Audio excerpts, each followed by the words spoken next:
Dia hanya berusia 14 tahun, namun ia mengambil keputusan untuk merenggut hidup sosok yang selama ini membesarkannya. Bukan karena amarah sesaat, bukan pula demi membela diri. Ada dorongan yang ia simpan rapat-rapat. Dorongan yang mengarah pada satu akhir yang tak pernah bisa dibalikan. Ini adalah kisah nyata Charlie Madison Gregg. Dari kehidupan keluarganya yang terlihat normal, hingga tragedi yang membuatnya divonis penjara seumur hidup. Selamat datang di Pustaka Bait, tempat kisah nyata, misteri, dan tragedi. Disajikan dengan alur cerita yang membuatmu hanyut di dalamnya. Di sini, setiap cerita memiliki jejak, dan setiap jejak menyimpan rahasia.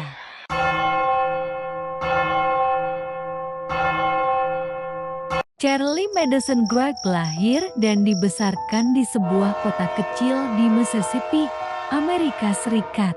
Ibunya, Ashley Smiley, adalah guru matematika yang dikenal tegas namun perhatian. Sementara ayah tirinya, Keith Smiley, adalah sosok penyayang. Namun, di balik kehidupan rumah yang tampak harmonis, Charlie mulai menunjukkan tanda-tanda gangguan mental. Ia sering merasa tertekan, menarik diri dari lingkungan, bahkan mengaku mendengar suara-suara yang tidak ada. Beberapa bulan sebelum kejadian, Charlie menjalani perawatan dan mengonsumsi obat antidepresan.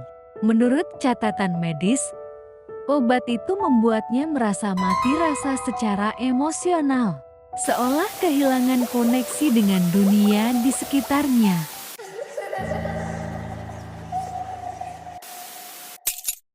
Selama berbulan-bulan sebelum kejadian, Charlie mengaku mendengar suara-suara aneh.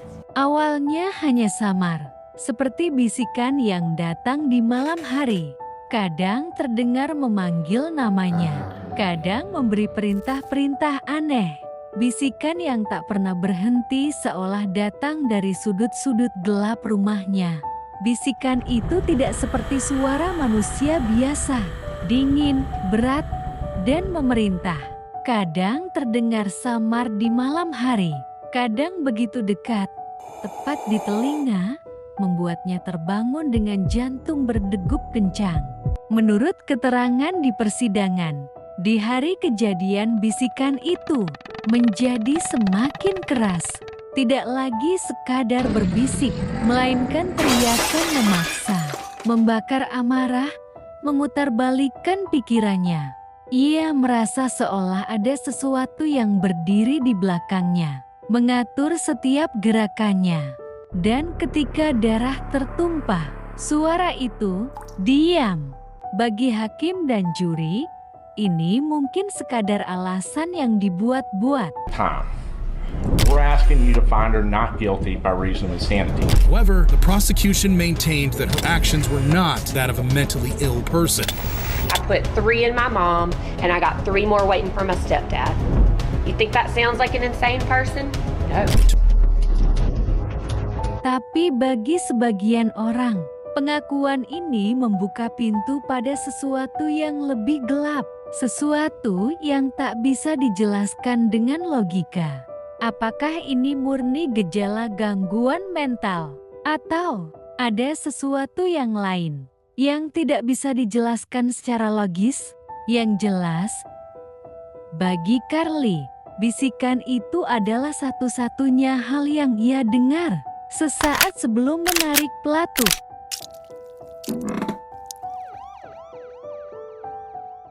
Tanggal 19 Maret 2024. Sore itu, rumah keluarga Gregg tampak tenang. Tidak ada yang menyangka bahwa dalam hitungan menit, segalanya akan berubah selamanya. Carly's mom was furious. When they got home, she went straight to Carly's room to search for the drugs. While she was searching for the drugs, the security camera in the living room captured the moment the unthinkable happened.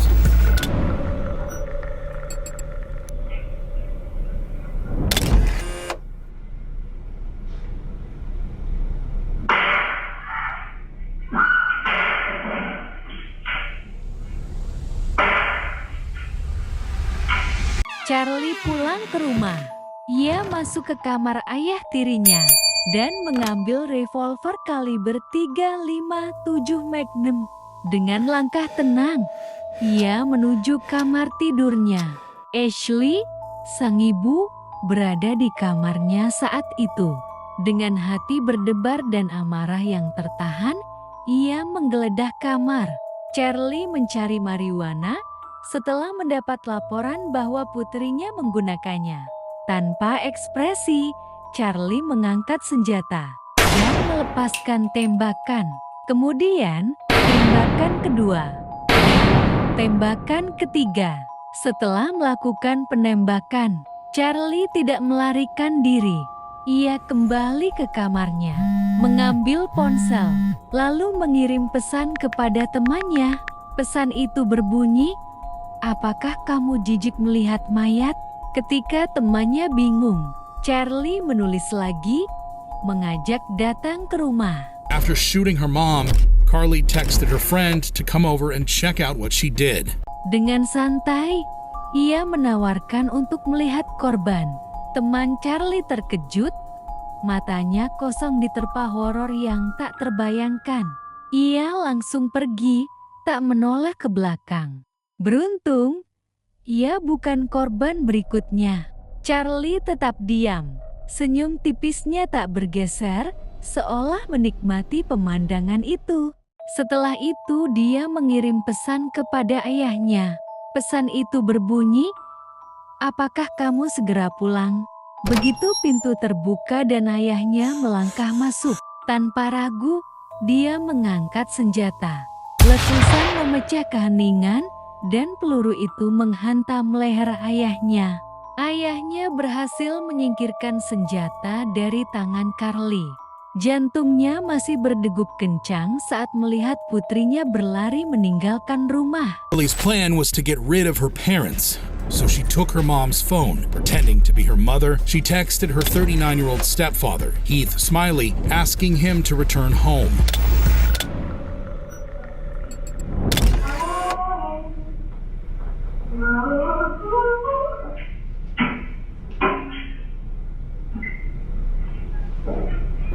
As Mr. Heath stepped through the door, Carly shot him. In a desperate struggle, he wrestled the gun from her and called 911.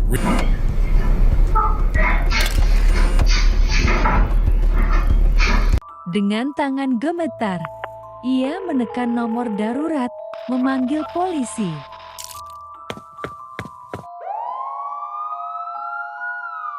Sirena meraung di kejauhan, mendekat dengan cepat. Ketika polisi memasuki rumah itu, waktu seolah berhenti. Ashley, sang ibu, tergeletak tanpa nyawa di lantai. Tubuhnya terkulai seperti boneka yang kehilangan jiwa. Tak jauh dari sana, Heath Smiley masih berusaha bernapas, meski darah membasahi bajunya. And his body cam footage was shown in court.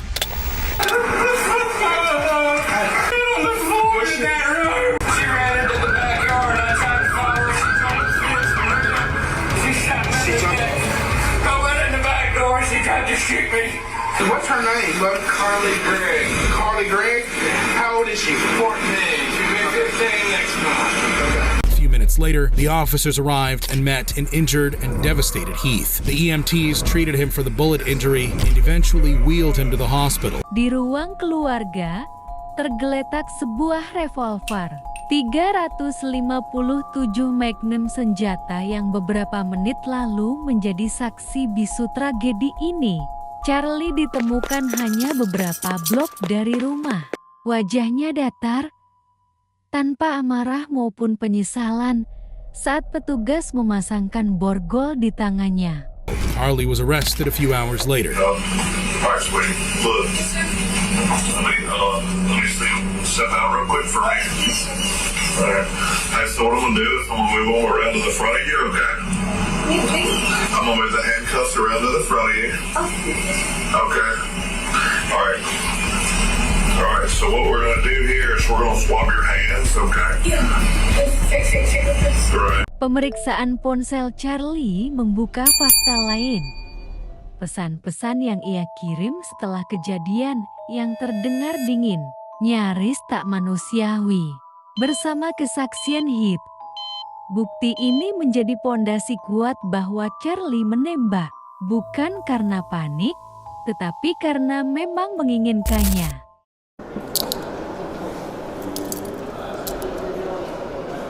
Kasus ini segera menarik perhatian publik.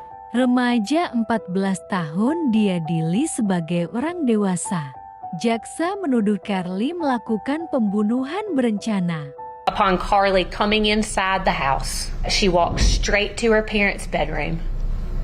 That she goes straight to her mom's side of the bed and removes a .357 Magnum from under the mattress. She peeks her head around the kitchen to make sure that her mom hasn't come out of her bedroom. We believe the evidence will then show that she walked with that .357 Magnum behind her back, walked in to her own bedroom, and then fired 3 shots into her mother, killing her. Pengacara pembela berargumen bahwa Charlie mengalami gangguan mental dan tidak sepenuhnya sadar dengan tindakannya. Seorang psikolog menjelaskan bahwa Charlie mengalami depresi berat, halusinasi suara, dan efek samping obat yang membuatnya tidak merasakan emosi. Namun, jaksa menampilkan bukti bahwa Charlie melarikan diri dan mengundang temannya untuk melihat korban. Bukti ini menunjukkan bahwa Charlie memahami apa yang ia lakukan.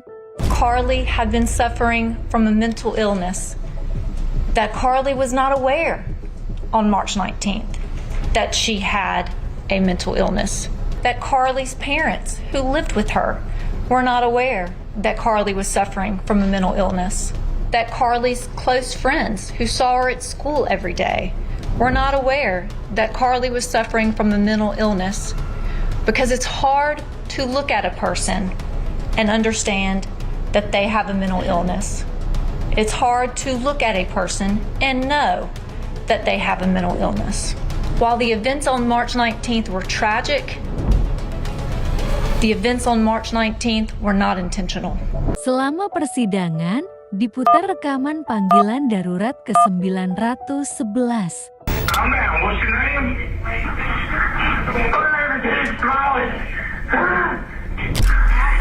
Okay, calm down for me. Give me your name again. Smiley. Heath Smiley. Yes, sir. Okay, just calm down for me. We got everybody headed. What? She killed her mom. She killed her mom? Yeah, that's what I'm screaming about. Where's the mom? You got to tell me. Where's the mom? Juga rekaman kamera keamanan yang memperlihatkan Charlie berjalan tenang setelah penembakan. Setelah proses persidangan yang panjang, juri menyatakan Charlie Gregg bersalah. Ia divonis penjara seumur hidup, ditambah 10 tahun karena merusak barang bukti. Saat vonis dibacakan, Charlie menangis di ruang sidang. We, the jury, find the defendant Carly Madison Gregg guilty of first-degree murder as charged in the indictment. Bagi sebagian orang, hukuman ini adalah keadilan bagi korban. Namun bagi yang lain, ini adalah tragedi ganda. Seorang remaja dengan gangguan mental sekarang akan menghabiskan seluruh hidupnya di balik jeruji.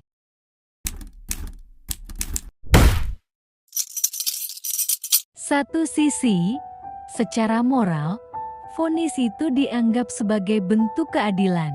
Banyak yang mengharapkan akhir seperti ini, termasuk ayah kandungnya sendiri yang pernah berkata, dia sadar akan apa yang dilakukannya. Namun, di sisi lain, pertanyaan itu terus menghantui. Apakah suara-suara yang ia dengar hanyalah imajinasi yang lahir dari pikirannya yang terganggu? Ataukah suara-suara itu benar-benar nyata? Dan jika benar nyata, suara itu berasal dari mana? Siapa atau apa yang berbisik di telinganya? Apakah sesuatu yang jauh melampaui nalar kita? Yang jelas, hari itu sebuah keluarga hancur. Seorang ibu kehilangan nyawanya. Seorang ayah tiri kehilangan istrinya dan anak tirinya sekaligus. Dan Carly hilang di dalam sistem hukum selama sisa hidupnya.